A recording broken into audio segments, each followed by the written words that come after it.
Hello everybody, welcome to another session. Today we're going to talk about bending Revit rules. Alright. Now, a lot of you guys, when you get trained inside Revit, the one thing that they always tell you guys is that stick to Revit rules. The only problem is Revit rules are pretty tough. Like sometimes when you want to do certain things, it's too rigid. And most often, I think what people will relate to is this little diagram here. It's too complex to perform certain tasks. So if you want to do certain 3D elements, it's just too much, right? I'm pretty sure you guys gone through this. Now, what are the big factor that we have to think outside the box is that our client always pushes us to meet the deadline. And most often, you can't tell your client it is your software fault. I know that in my previous job, everybody always do that. It's like, oh, it's the software, it's the new, we're adopting new software. The client doesn't care. He doesn't care what software you use. You just have to get your work done. And the other thing is that as more and more people working in Revit, the cost is going to keep going up and up because, if nobody's efficient with the software, the cost is just going to keep adding up. So we kind of have to look at kind of like different ways. Now, everything has a limitation. Every time when you get a client, they expect to get this really kind of really nice looking lamb, but in reality, this is what we perform, right? Because it is what it is, and we always tell the clients, if you want certain things, pick 2 of this out of the 3. And most often they want speed and quality, but they're too expensive, so they say, okay, cut the cost, right? So you want the speed and cost, it's going to give you the lower quality. Now, cheating has its place, okay? So you have to cheat in order to kind of, gain up certain time. So what happened is that I always tell people, I always do this 2 chart. You kind of have to look at what you can save time and what you need for your client delivery. So I always ask, if the client only needs PDF, why the heck do we want to do more for the model, right? Sometimes it's not being used for their advantage. And the other thing is that what do they want out of this once they finish the project? Most often when I got a client and they finish the job, all they care about is just give me a set of PDF, and then they're going to store away those drawings forever. So they're not really using the BIM data, unfortunately. So is there a point of delivering that kind of like sophisticated data? So my agenda for today is that I'm just going to talk about some of the ways you can cheat inside Revit. So here is just the list of it. It's going to be a lot, but hopefully I can get through all. So let's get to it. Ready.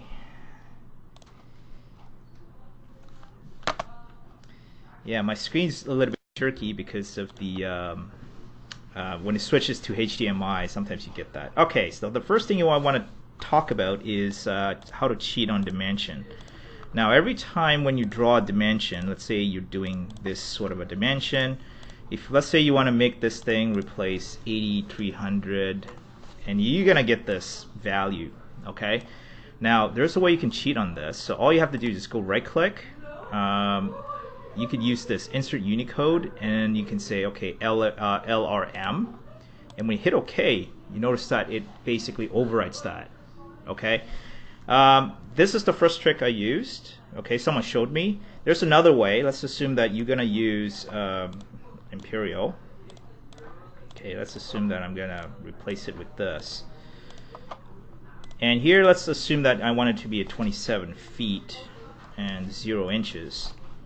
When you hit OK, it doesn't do it. The second method I would use is you can hit run, okay? That's basically pressing the window and then run, and then type in character map, okay?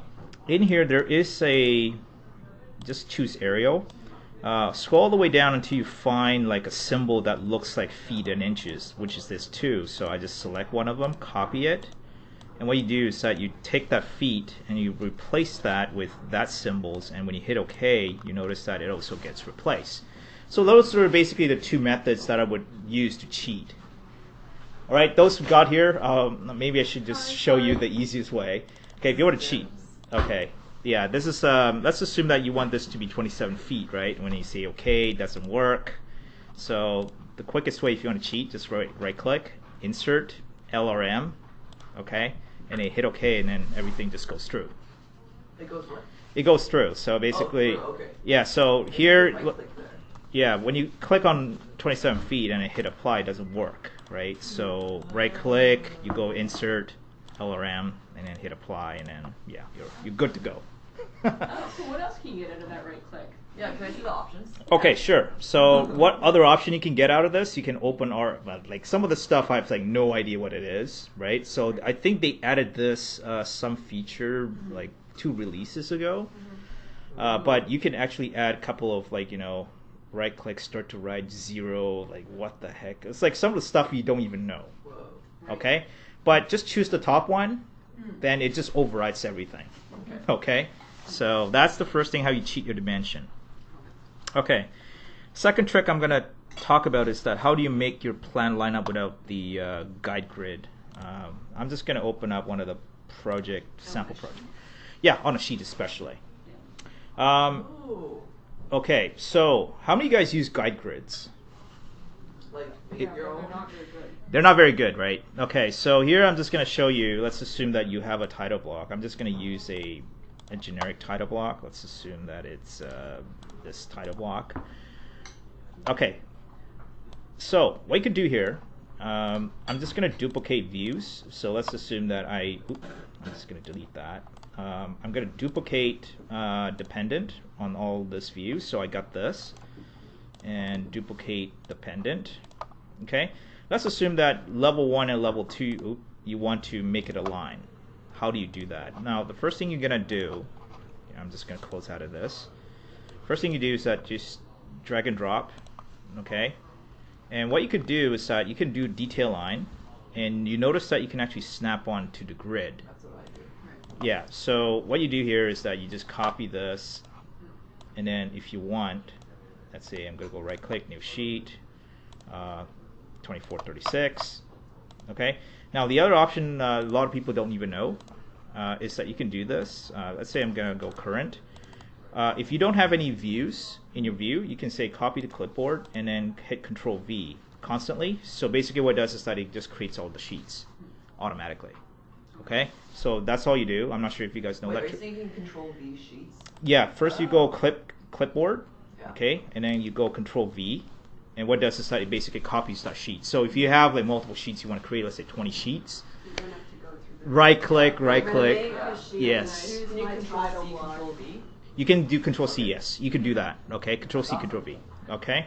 And now what you can do with the next sheet is that I can just drag it in, okay, and then now what I can do with this is that I can just move it and then snap it right in place right there. So you don't really need guide grids, because I know that some people use guide grids and I find it very annoying. They're not very good. They don't snap on pretty good. Right. They don't snap, right? Yes, they don't It's snap. like, why even have a grid? Yeah, it's a very clunky thing that Yeah. I'm not sure what happens. Yeah. I mean, I suppose if you're just still like laying stuff out, Yes. you don't really care if it's precise, then Right. it's okay. But like, why I have to let it click. a good? It's It's a very, quick. yeah, it's gotta click. Anyways, all right, moving on. Now, the next trick I'm going to show you guys is that how do you make, let's say, for example, you have a text appearing in all sheet. Now, this one is a tag, right? So every time when you duplicate this, that text is disappear. So how do you make certain things just stick there so that it won't disappear? So next, I'm just going to go open up a family. Just go new family. Okay, I'm just going to choose a generic annotation. Just say generic annotation. In this particular one, I'm just going to add in my kind of label. So here, I'm just going to say text or label. Just call it anything you want. I always put it as an instance parameter. So I'm just load it in. Just put it there. Now, the next thing you want to do is that you can choose any model family. Okay. So the first you want to do is create your annotation family, Next you want to do is that you can create, like, let's say, assuming that's generic model. Okay, let's say generic model. So what I'm going to do here is that I'm going to take that family 1 and load it into the family 2. Okay, just place it in there. Now for this one, I'm just going to say the text, just call it something. Just say text again. Okay, just reference the text. Now in here, what I'm going to do is I'm just going to add a couple things. One is that I want to add a model, like a model, so that they're invisible. Next you can do is that you want to add a height. It's called projection. Okay.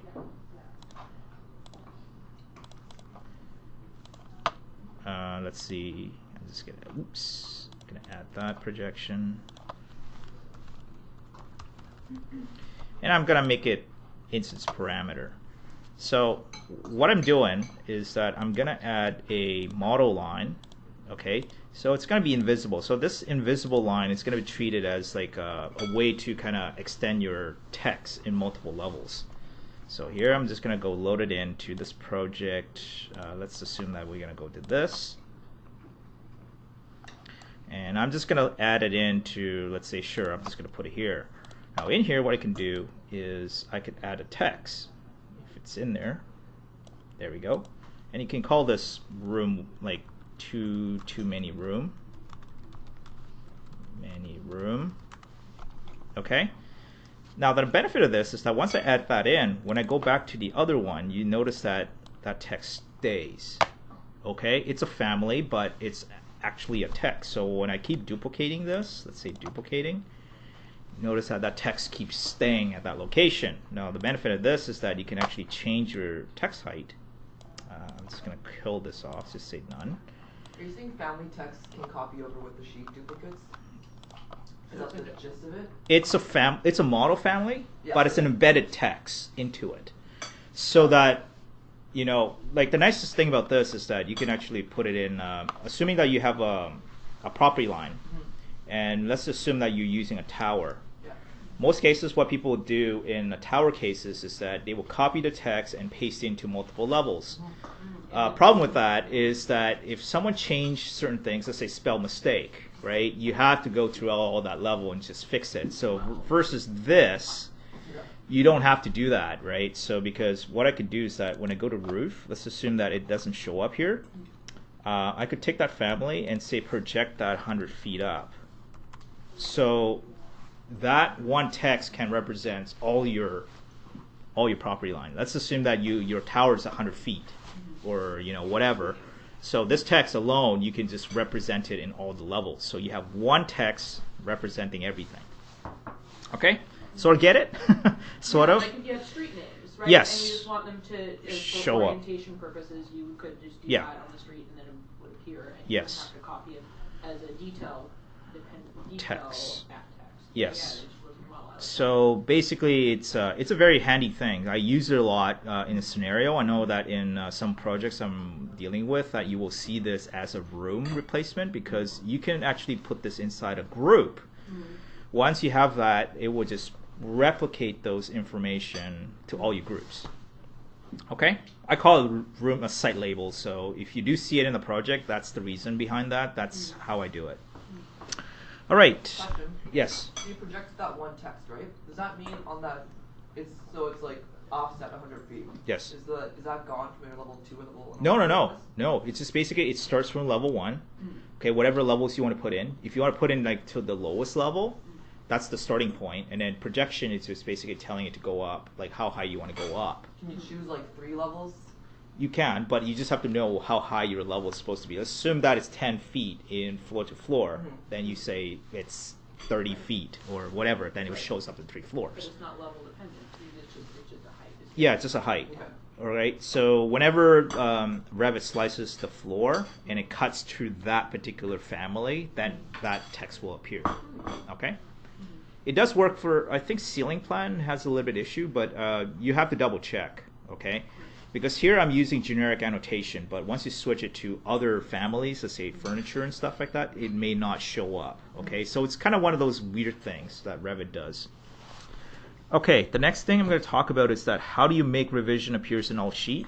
Okay, I'm pretty sure you guys run into this problem. Is it going to the stupid box and checking it? Yes. All the sheets? Yeah, so let's assume that you're gonna make a revision. Let's say today's date, 2018, 11/07 now, or 08. Okay. Let's say this is issued for tender. Okay. So, in order to get that thing to appear, let's assume that there's blank, right? So you kind of have to go in here and say, oh no, I have to click on this and say hit that checkbox, and it'll appear. Now, if I have to select multiple, you notice that stupid thing disappear, right? So how do you resolve that issue? So what I typically do is just create a small box revision. Okay, just a small little tiny. It doesn't have to be big. Just somewhere like right there. And what you could do with this is that you could say Control and paste. Oops. I don't know what's going on. Uh-oh. Anyways, so what you can do is that you can paste a line to selected view, right? And you could say, okay, which view do you want that to be? So let's assume that I want all that view and say paste it in. So now what happened is, hello. No, we got disconnected. Sorry about that. Oh, that's okay. So last one I talk about is that how do you make the views, the revision appears in all sheet Yeah. instantaneously. I'm not sure if you followed through that.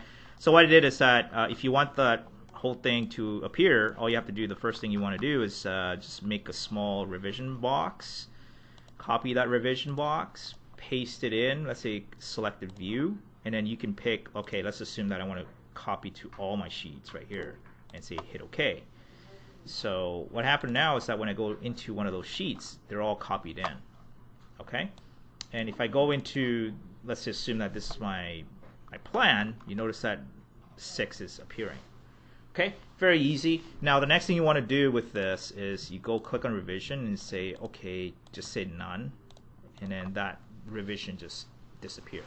So this is how you do it if you want to add a line, because I know that going through each sheet is a painful process. I don't like it. Very tedious, and this is kind of like the way to kind of offset that. Okay. The next topic I'm going to talk about is that how you change your family appears on top. Okay, so what I'm going to do is I'm just going to create a family of furniture. Let's assume that you have a table and chair that you're creating. So what you have in here, I'm just going to make a box, a very simple box. You can follow along. Very simple. Ooh. So how many guys like creating families? What? I love that families. Creating families? I hate them. I don't understand. Oh my God, Yeah, no. it can be tedious. I So look for projects and like, I like you. Check it in. yeah, I know family is one of those things. You either love it or hate it. So there's a couple of cool things you can do with a family. So yeah, in the future I should show you some of the families that you can create with Revit. Tutorial too. Okay, so here I'm just gonna go X, or actually this should be Y. Let's say this one I want to be X, and I want an instance parameter. In here, what I'm going to do is I'm just going to use like a simple like most of the time when you do families, you're just doing 2D elements. You're not doing 3D elements. So here I'm just going to add a masking region. Okay. Now, if I start loading that families into the project, what happens is that it's going to overlap on top. It doesn't know which one goes up or which one goes down. So what you have to do in order to kind of like make one goes on top of one another is that you kind of have to add another parameter. So here what I'm going to do is that I'm just going to add just Z. Okay, let's assume that this is 800, and here I'm just going to call this Z. Okay, and then just add another piece, which is I like my model family invisible line. Just give it like a height. Okay. So here what I have is that I have a box. So I'm going to load it to a family. Let's assume that project 1. Okay. Here I'm just going to make a table. Okay.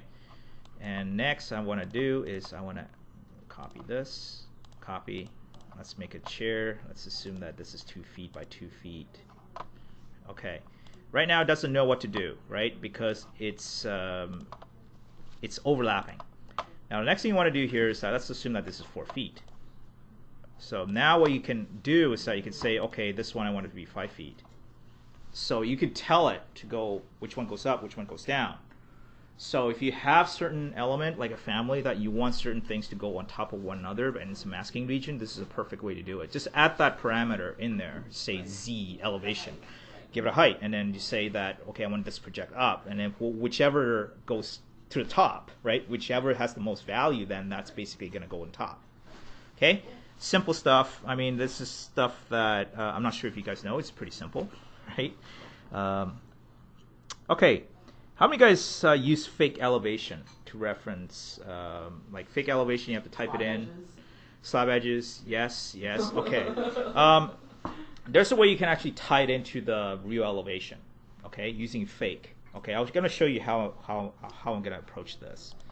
So let's go back to this little guy, this project, right? So in here I have, I'm not sure if I have fake, but I'll double check.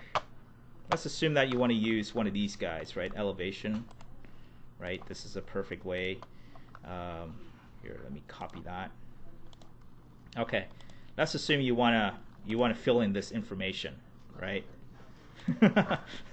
I don't know why it's that. Okay, let's assume that this is like a foot, right? You want to tie this into the real elevation. How you do that? Okay, the first thing I'm going to do, if you want to do that, just create like elevation, like a section cut to your section. All you have to do is, all I need is reference plane and don't have anything else. So just do not display. Okay, you have to know where your 0, 0 elevation. So let's assume, okay, this is not 0, 0 elevation, so I have to go all the way down. Let's see if I can find my 0 elevation. There we go. So that's the 0, 0 elevation. So the next thing you want to do is that you want to go dimension to level 1. I'm just going to use level 1 as an example and a basement. So what you have to do is that whatever that level 0 you established, just do one dimension, like one huge dimension. Okay. Let's say I want to do level 2. And then tie into that. So the next thing you're going to do is that you're going to create this, select this. You see that there is a dimension. You can actually do a parameter. You want this to be a reporting parameter. And then what you're activating is that it's a called global parameter. And here I could say basement elevation. Okay. And then here, again, I'm going to do the same thing. This is, I assume that that's level 1. Say this is level 1 elevation. Level 1, and I'm just going to put a reporting reporting. Again, do the same thing. Level 2 to ELEV. Put a reporting, and then finally you can say this is like roof elevation, and go reporting. Now, what you can do inside this particular sheet, let's assume that this is your detail. Okay. Now, what you can do with this. Activate. Now this is detail. Now what you can do with this is that you can actually tie this elevation with one of these. So assume that this is level 1. There we go. So whenever you do a 2D detail, okay, you want to tie to a certain elevation. Rather than typing in, you can say, okay, this is my global parameter, and just tie that stuff in. Right, so it's live. And It's alive if you change. The nicest thing about this is that let's assume that I'm going to change my elevation. So your civil engineer comes back and says, actually, I need the whole building up 6 inches. Yes. you change all those manual dimensions. Exactly. Yeah, sometimes it could be a lot of work, right? So whereas this one, now I'm just going to go WT. Okay, I got too many. I should close all that. I should close this. I should close that. Nice that you close reviews. That's a good thing to do. Yeah, yeah. Sometimes you don't know what's going on. I think I like the That's 2019. my Revit. Yeah. What? Delete those views? I'm a window hoarder. Okay. Like all the views. Yeah. Like in You know that in little Chrome. button? I have all the tabs. Hmm? You know the little button? Yeah, there's a Close button all. right there. Close Okay, all, yeah. right? Yeah, you can do Yes, that. I like that too. And sometimes I need to do that. But sometimes I'm like, Now, oh, there's like, all the 4. windows There's open. 4 already open. All right. That window I want. Yeah, tab. Yeah. And then saying 25. No, Yeah, the little exactly. drop down thing. It'll Yeah, be All right. sheet You want to Yeah, see yeah, the live yeah, updates, right? so- What it does. Okay, so this is the live When you get update. into that, like, the next window, you've got 2 minutes. Now the nicest thing about this is that once you start moving stuff, let's say assume that I'm going to move it down to foot 6, and this number will start updating. Right. Okay, that's the nicest thing about this this whole approach is that you no longer has to tie to go in there and manually put it in. That's So fine. you have Delete to it. take 6 inches off of every floor-to-floor height. Yes. So global parameter has its usefulness. I use it quite a bit if you are doing a lot of slab edges and rely on this, dummy tags. Use this. It's pretty good. And then you could also do like a couple things inside your dummy tags. Is that you could say, okay, take that elevation and subtract it or add like an inch or 2 inch. So basically, you could say top of slab, which is all going to be 6 inches. And you could do a lot of things with this. So I'm just showing you that this is the simple case that you guys can actually use. I know that in tower projects, sometimes they want to display all your levels, elevations, like in let's say a typical floor. And then the contractor wants to say, okay, what's level 6 elevation, 7, 8, 9, 10? You want to display all that numbers. This is how you do it. Okay? In the past, what I have to do is I have to manually type in all that stuff. It's just tedious. Whereas this one, if you tie it into global parameter, everything's set up. Okay? All right. But don't the elevation tags already show you the measurement? Anyway? Yes, So but if it's actually modeled right. if it's modeled correctly, that's fine. But if you have to do like a typical level, typical floor, which you Yeah. use like let's say level 7, and sometimes contractor wants to say, okay, I want you to display all the levels, like say 8, 9, 10, 11, 12, 13, 14, 15, blah blah blah, right? You have to show it in all your one floor plan. One Yes. floor plan, yep. Yeah, sometimes they do that because they want to kind of orient Yeah. themselves. I've seen it done before, but I've done it's every single yeah, and then it's a pretty daunting. Yeah, it's a pretty daunting task. Anyway, so that basically covers that. Okay, next thing I'm gonna talk about is how many guys use roof? A lot. rooms. Roof. Oh, roof. The Roof. As opposed to just putting a floor on top of your building. No. I mean, you can use multiple purposes. I'm just gonna show you guys. Great. Okay, I'm gonna show you guys what I typically do with roofs, so that you guys could probably use it a lot. So what I typically do with roofs is that I like to create massing out of this. Okay, so what you could do is that you can define roof slope. Okay, let's assume that there's nothing here, right? But what I can do here is that I could say, okay, this is massing. Give me like 10 feet. Okay, and in here, what I can do is that this is going to be 10 feet. The only thing I'm going to change is this variable. And then what you can do is that you can start creating your massing. So you can say, okay, this is what I want. If you want like Monopoly kind of a house, you could go and reset it and say I want to add a split line. Let's assume that it's going to be middle of this to the middle of that. Okay, and then what you can do with this is that you could say I'm going to raise this up. So you got a Monopoly house. But most cases what I do is that I just basically do this very, very quickly. Versus if you are to do massing, you have to do massing, you have to know all that stuff, which is kind of boring. I don't like it. Now, the other benefit of this is that you can actually tell the massing what level you want to go up. Let's assume that this is going to be 21 feet. It will just tell it to lift it up. So you have a massing already on site. Rather than doing massing, you have to create all that bunch of wambo jumbo. All you have to do is just create a roof, and then it becomes a massing. So it's a very easy. I use it quite a bit. I mean, Out of curiosity, could you do that in a floor plate? Because I know you can split those up. you can, but the floor plate you kind of have to understand it goes down, not up. Right. So for massing, I want to start from level 0 going up. Right. So roof is a perfect example of that. Right. So whenever you do saying, okay, I want to increase this floor by 10 feet, then I'll just say move it up 10 feet. Other stuff you can do with this, I'm going to show you a couple things you could do. You can actually replace it as a wall. So you can say, okay, I want this to be a wall. So I could say this is my wall. And then I'm going to offset this. Let's assume that it's going to be 6 inches. Okay. Now you can host a room inside that. Okay. So that's a roof. So it's like you could treat it as a wall. Like I typically what I do is that if you hate putting in real walls, you want to do fake walls just as a temporary kind of a thing. This is a perfect way to do it, right? You're doing like area plans. Yeah, area plans and all that stuff. Yeah, it's very, very, very, very quick, right?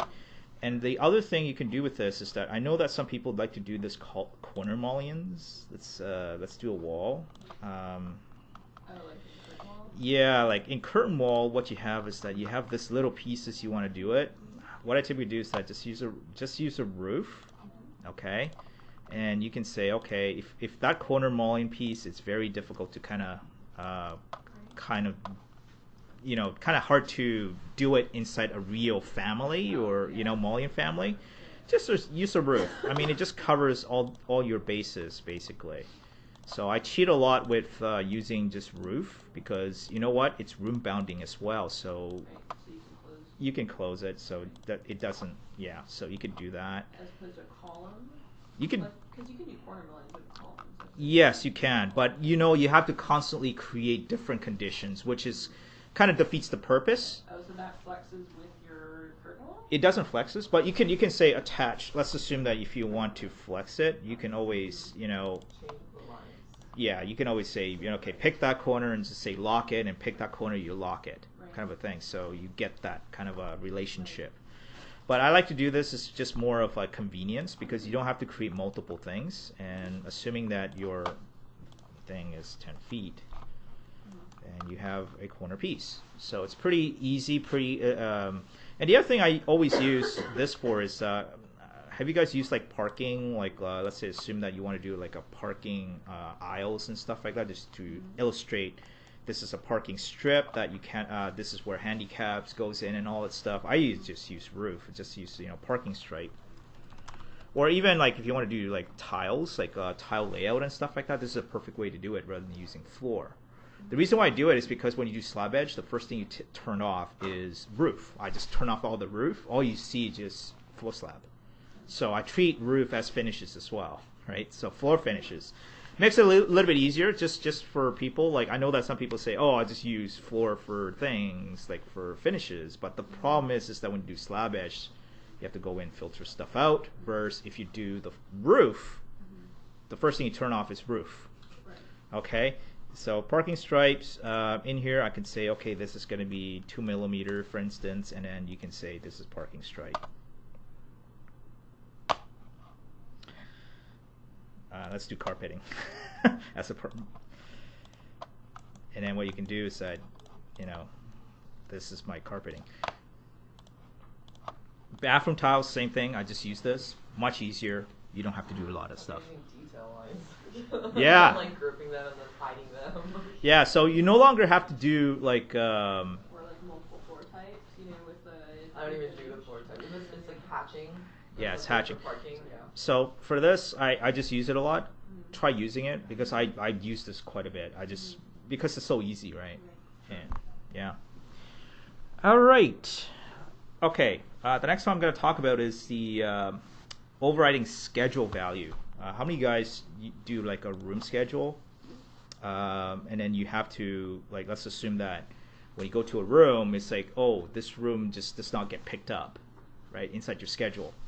Okay, let's assume that I have a schedule here, door schedule. Okay, let's assume this is what you have. Okay, you have a room schedule. Sometimes what happens in the room is that you will see this blank. Okay, regardless of what you do, you will see it blank because there's no room in it, or the room is offsetting and stuff like that. So how do you overwrite that? How do you overwrite those kind of a schedule? So If you have basically bad rooms. bad rooms that you can fix, but you can select them from the schedule and delete them.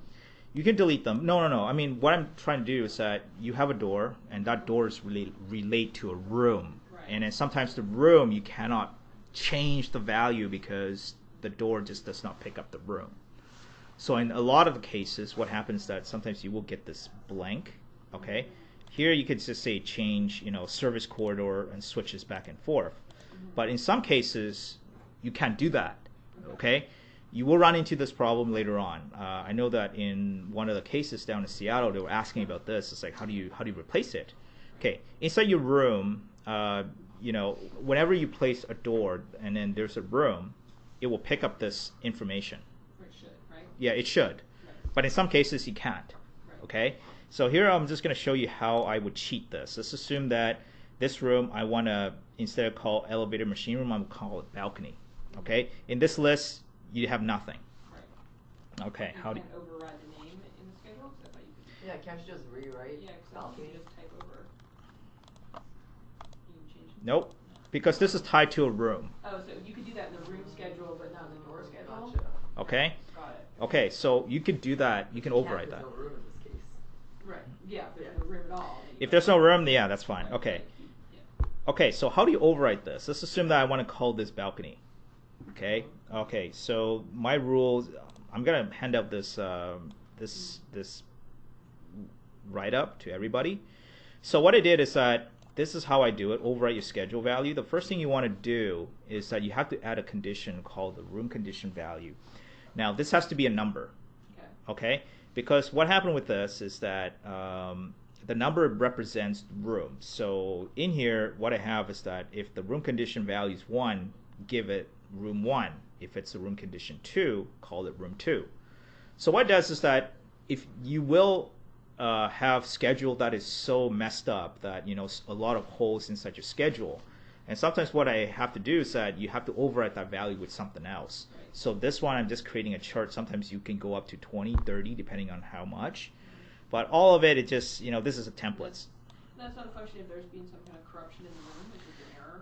It's basically what happened is that you could take hours and hours fixing your room, and then you will never get that schedule to work, right? So most of the time, I just say I skip that step Right. and go to this method because this is probably the fastest. You could just tell, Revit, this is the room I want. Right. Give it to me that value. Right. Okay? So here I'm just going to copy the 10 room value. All right? So here I'm just going to go copy in. The first thing I want to do is that you have to add that room condition value. So that's the first thing I'm going to do is you go edit the field, create a new one. This has to be a number. And then room, make sure I got it right. The naming has to be right. Room condition value. Okay. So here what I'm going to do is that I'm going to scroll all the way up. Come on, go all the way up. Yeah. Oh wow. You can't even drag that up. And that's the unfortunate thing about Revit is that this is one thing I really want them to change is that please do this for us. Yeah, this is the unfortunate thing about Revit is that it doesn't know anything how to organize stuff. I cannot drag it. You can, yeah, that's the unfortunate thing. So I want to put it at the front. Okay, so right now you have room condition value. Doesn't do anything. Okay. Next thing you want to do is that you want to replace this room with another room. Okay. So here I'm going to go this particular calculated value. I'm just going to say room override value. And then it's going to be text. And what I'm going to do is I'm just going to copy in. So room 1, I'm just going to call it balcony. Okay? And say okay. Again, I have to go up. That's the unfortunate thing. When you have schedule, this is the danger of creating very elaborate schedule. Your data, yeah, this one, unfortunately, it was set by my previous architect that wants to do this. I use this as a sample just to illustrate that if you are to do your Revit schedule, keep it simple. Don't make it individual this little thing because it can get really. Does it have hardware in the same schedule as the? Oh yeah, it does. It's a door. It does. Yeah, basically. No, I mean it's one thing to have a schedule, the code for your hardware set, but if it's got every single. Yeah. I see hinge. Yes, pad, that's right. pad. Oh no. Yeah, that's a lot. Yeah, no, I know some projects in Via. I did notice this, right? I just been telling people, you know what? You can do this. It's too many variables. It People is. want to buy that stuff in packages, and then Yeah. they've got X number of doors with Yeah. this hardware set. Hey, It's easier. I don't make this stuff up, but it is what it is. You're like, I just work for. Yeah. Well, no, it's Yeah. kind of like illustrate people, like Right, yeah, you gotta educate people. Like Yeah. there's a danger. Like Right. if you want to add this, you can, but Right. be Well- mindful that you have to do this. Right. Well, like if you miss it, like a hinge type Yeah. in one spot, but it's like difficult for like that Everything. for like Right. 12 doors or something, then Right. suddenly you've got a problem. All right. So right now it doesn't have anything, right? So let's assume that the room condition value. What I'm going to do is that sorting. I'm going to go no sorting. Okay. I'm going to make this sorting not by mark. Just say none for now. Just use not itemize every item. And what I'm going to do is that first I'm going to go 0, 0, 0. That's my default value. Next thing I'm going to do is sort by mark. Put my header. All right. So now what you have is that if I put 0, it's going to follow exactly what's in this value. When I start putting in, let's say, assuming that that's 1, you notice that it's balcony, Whoa. 2, 3, room 5, and then you could put in any value you want, right? So basically what it does is that it's a way to manipulate the schedule and still referencing the data from the original room, okay? So if you do run into issues where your schedule is like, oh my goodness, I have to make sure that my room and door are relate to each other, and that could take a lot of work. I've seen it done like numerous times. Just it's not saving anybody's time. So rather than doing that, this approach is much easier. So you could say, okay, I don't care if the room and door are not in sync, right? But I want to make sure that my room to the door are correct because that's what they want, right? So that's the most important thing. So I come up with this idea, and then it works quite well. So you can say 1 is this, 2 is this. If it's 0, it means that just refer to. So then would you get rid of your Yeah, use so of what happens location? after? That's correct. And then you just use the That's correct. Then you hide that. Okay? Okay? You can do that. But the one thing I always do with this is that I always put in. delete the column. I don't delete it, or else So I always put a color. Definitely delete. Easy out with the delete key. Yeah, don't delete it. Okay. Anyways. It is Revit. You should delete that. Yeah. So what I typically like to do with this is that I like to add color, just to tell people, like, if they ever do unhide this, they know that they're not supposed to show up, right? So it's a good way to do it. So there we go. Okay. Cool. So you can do this, but later on I'm gonna, like, if you run into this kind of a problem, just let me know. I'll walk you through it. I'm not gonna remember any of that. So Yeah, No. well, sure, and for that for sure, but I specific instance. will know. You will. Yeah, you will. You will run into this problem. But yeah, this is how I would approach Yeah, it. That was my text overlay days. Yeah. So good at that. So you no longer have to manually type in override stuff. Right. This one you just tell it like what's number 1, number 2. Like just have like 20 variables that you think you're gonna change in your schedule. Plan that out and then say 1, 2, 3, 4, 5, 6, 7, 8, 9, 10, and then bang, it's just that's it. Okay, now my final trick is how to use DECAL as your site background. How many guys do massing in Revit? Quite a bit. Well, I just Not- did some massing for All right. exporting to SketchUp, but I did floors. Like I made 12 10-foot high floors and exported them. Okay. Yeah, I Actually, like it in well. SketchUp better. I did that too for. Yeah, SketchUp is easier. Yeah. But if you have to use Revit, there's a way you can actually do stuff inside Revit. Okay, so the first thing I'm going to do is I just create a floor. Sure. Okay.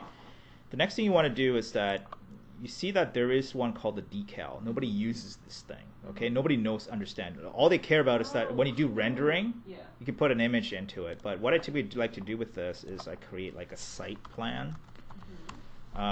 In here, I'll just say source of my images. I would just go to my, let's assume that I'm going to download a picture, right? Let's say site plan. Okay.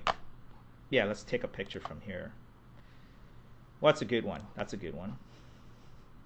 And then you could, what you could do is that all you need is just a picture of something, right? Just to reference. Let's assume that I'm going to put it in here. It's under my download, I think. Download. And date modify, site example. Okay, let's assume that's what you want. Bump map, image file, again, I'm just going to choose the same one. just to make it easier sitemap. So you give like a texture kind of a feel to it. You can do inverted image, but I'm not going to do that. Just going to keep it like that, and then just place it in here. What I typically like to do with this is, depending on how big is your image size, you can make it as big as you want. But the one thing that I would typically like to do is change it to realistic. Okay, this is where you're gonna say, okay, my site is going to be 200 feet, right? So, and then what you do is that you're gonna scale it. Oh, actually, scale it. You kind of have to use like image, right? And then you kind of have to figure out how big is your thing. Let's assume that that's what you want. Now, the reason why, like, once you go beyond your this is your floor plan, it will start to crop. So make sure that you match it. Now, getting back to this, what I like to do with this, okay, is I like to use my massing. So what massing do I use? Roof. That's right. Because you don't have to do that height offset from level is 10 feet. So here I'm just going to go massing 20 feet, let's assume. Then just go variable 20 feet. Okay, and then what you can do is that you can say, okay, this is what I want. I'm just going to put it in here, put it in there. You just you don't have to be very accurate with this.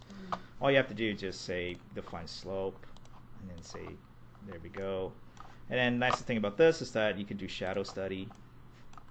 All right, how very quickly. I mean, it's just this is how I would like if you want to do it Revit massing kind of a thing, just to study how that works. Perfect way to do it. You know, it's just there's no limit to what you can do with this. But the only unfortunate thing about this is that it's not like in SketchUp you can actually do the whole terrain thing, right? But this one is kind of like very simplistic, kind of a shadow diagram kind of a thing. You want to do study before you go into, you know, it's more like, how should I say it? It's more like if you are doing like a proposal for a client and they require you to like, oh, do this extra thing. So it's like sometimes it could take a lot of time and it's like not worth it. Right, like with master planning. Master planning, yeah. You don't want to get into too much detail and you Yes. want volumes. Yeah, this is a pretty good thing. Now the nicest thing about roof is that it has volume too, right? So you can actually do volume calculation too. So if you want to do that massing studies and all that stuff, volume, you can do a lot of that stuff. And then if you want to make this like different height, what you could do is that I would typically just use a let's assume that, let's say floor. I'm just going to create a default, duplicate this, and call this massing floor. Make it white. Oh, actually, I should make it white. And then the other thing I would do, surface pattern. Just go to model and just call it, let's say this is 10 feet horizontal. Right? And then say this is 10 feet. And this is going to be 0. Okay? And what you have here is you basically, it's your floor. Yeah, exactly. Oops. Yeah. You know, one thing I forgot to do is that you have to do it inside the material. Yeah, so, but if you do it more like this, let's assume that this is consistent color. Yeah, you're going to have that floor stripes. Yeah. Yeah, yeah. Yeah. But you could do it in a material too. You could say that, okay, this material I want to be 10 feet, blah, blah, blah. And then when you do like a hatch on both 4 corners, it would just basically do that. Yeah, exactly. All right. Any questions so far? Seattle, yes. It's relevant to. Sure. Going back to the elevation tags, slab edge drawings, where you need to make like manually override the call out, the elevations. How do you do that? Oh, okay. I could not figure that out. So I had to draw it. Oh. And math, and then like in detail lines, and then like Okay. copy it over. All right. The question is that, let's say assuming that you're doing a slab edge like this, right? You want to do, you know, overriding stuff. So what it would do in this kind of a case is you draw like a small, let's say, a small little circle that doesn't do anything, right? Make it like super thin, like let's say 1 millimeter. as a replicate. Like it's just like a dummy floor. And then what you're gonna do is that you're gonna go elevation. Let's assume that this is your elevation. Now, if you want to manually type it in, all you have to do is just say, let's say 0.0211 feet or whatever, and it will give you that override value. So what you have to do is that you just have to create a dummy tag, which is like a floor, very thin. You have that tag, just reference to that, and then next you do is that you type it in your floor manually. Now the nice thing about this is that you can actually copy this all value, and then you can say, okay, this one I'm just gonna say, okay, 75 millimeter or whatever, right? There we go. Then you have your override value. Okay, this is not like a real thing, but this is kind of like you want to override this particular thing for a specific reason. Okay, so those are tricks you can use, because when I did my slab edge, like multiple towers, let's say 20 floors, once you have one single floor already figured out, all this dimension, I'm using this, all you have to do is just copy the tags with this and then just replicate it and go all the way up. And all the tags and everything, all your elevations, all automatically calculated. Okay? So this is a perfect way to do it. Like, especially when you're doing slab edges and you want to figure out where things are at. Right. This is how you override it. I use this to override anything, right? Because why waste time creating a dummy tag and then put in your value and then you're not getting the same effect? Well, you could just do that little thing and then just reference it and then just say move up and down. So hopefully that's a trick that you guys can use. Okay, I cheat. Okay, I cheat a lot, so I hope that it helps everybody, because one thing I hate about Revit is that it's not very as flexible as I thought it would be, right? And it's like so many people is asking, it's like, oh, I could do this 10 times faster than AutoCAD. Yeah, you can, but You're an AutoCAD. yeah, CAD, it's a complete different world. Right. All right, Seattle, you guys have any question? Yeah, I think we're okay. Thank you. That was great. All right. Hope you guys learned something. Oh, we did. I didn't know we could copy and paste sheets. Yeah, I know. It's like, We're all like, The rest of it, so I could just stop there. yeah, I know. It's a we well, started to like hot and heavy the first like exercise. Yeah. That was like one of the first things we learned. yeah. Hopefully it works. Now, I like to point people out. There are a lot of other stuff like plugins. I know that this plugin is pretty good. I checked it out. It's really good. It's called the Ideate Sticky, right? What they have in there is very interesting. Ideate Sticky.